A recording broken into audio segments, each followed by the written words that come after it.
இப்போ டிஎம்டி பண்ணணும் அப்படின்னா அந்த பேஷண்ட் என்ன மாதிரிலாம் இருக்கணும், இந்தந்த விஷயங்கள் இருந்தால் மட்டும்தான் அவங்க டிஎம்டி பண்ண முடியும், இதெல்லாம் இருந்தால் அவங்க பண்ணக்கூடாது அப்படின்னு என்ன விஷயங்கள் இருக்குது டாக்டர்?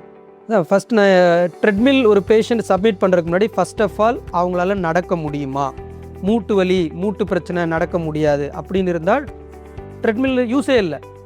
2, ஏன் ட்ரெட்மில் வந்து அவங்க குறைஞ்சது ஒரு 7 நிமிஷமாவது நடந்தால் தான் அந்த டெஸ்ட்டோட ரிலையபிலிட்டியே இருக்குது. இப்போ ஒருத்தங்களால் என்னால் பாதி நடக்கும் போதே 3 நிமிஷத்துலேயே நடக்க முடியலன்ட்டாங்கன்னா அதை பேஸ் பண்ணி நம்மளால் முடிவெடுக்க முடியாது. ஸோ பிஃபோர் டெஸ்ட்டுக்கு போகிறதுக்கு முன்னாடி பேஷண்ட்டால் அந்த டெஸ்ட்டை சரியான முறையில் பண்ண முடியுமா அப்படிங்கிறத எலிஜிபிலிட்டியை அசஸ் பண்ணுவோம்.